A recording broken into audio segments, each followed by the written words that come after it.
बीड हत्या प्रकरणामधील मुंबईतील मोर्चामध्ये फूट पडल्याचं चित्र पाहायला मिळालं। आज झालेल्या मोर्चाला भाजप आमदार सुरेश धस गैरहजर होते। उशीर झाल्यामुळे मोर्चाला जाता आलं नाही असं सुरेश धस म्हणाले। तसंच मोर्चामध्ये आव्हाडांच्या अक्षय शिंदेबद्दलच्या विधानावर धस नाराज आहेत। जनआक्रोश मोर्चामध्ये फूट, सुरेश धस गैरहजर, आव्हाडांवर नाराज।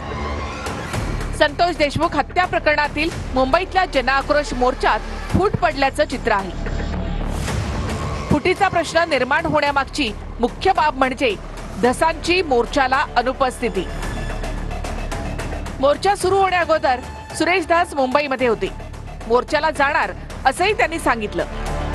आता चाललोय मी, मोर्चा सुरू झालेला आहे। मी गावाकडून येतो, मला जवळपास 6.5-7 तास लागतात।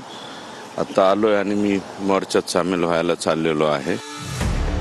मात्र सुरेश धस मोर्चाला गैरहजर राहिले। सुरेश धस मोर्चाला का गैरहजर राहिले हे त्यांच्याच तोंडून ऐकूया।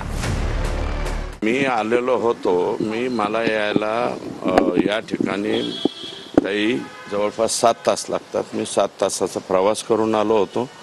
मी एक ठिकाणी फक्त फ्रेश व्हायला गेलो। माणसं किती आता त्यापेक्षा त्याच्या भावना, मोर्चाच्या भावना लोकांच्या पर्यंत गेल्या याच्यातच आमचं समाधान आहे।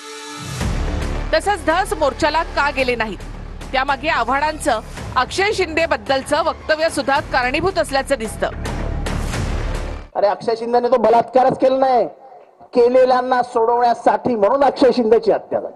केलेले कोण होते? अचानक अक्षय शिंदे मिळाल्यानंतर ते कसे काय हजर होतात? त्या मोर्चामधले काही स्टेटमेंट्स मी पाहिले, फक्त त्यांचं आजचं अक्षय शिंदेच्या बाबतीतलं स्टेटमेंट मला आवडलं नाही। नाही, मी त्यांचं स्टेटमेंट पाहिलं, ते आवडलं नाही एवढंच बोलतोय मी। मला काय भांडण करायचं नाहीये। सुरेश धसांच्या वक्तव्यानंतर जितेंद्र आव्हाडांनी प्रत्युत्तर दिलं। सुरेश धस यांच्या प्रमाणपत्राची मला गरज नाही, माझ्या सूत्रांच्या आधारावर मी बोललो असं आव्हाड म्हणाले। सर्टिफिकेट मागायला गेलोय का? मी नाही मागत ना, मला माझी भूमिका मांडण्याचा अधिकार मी मांडतो।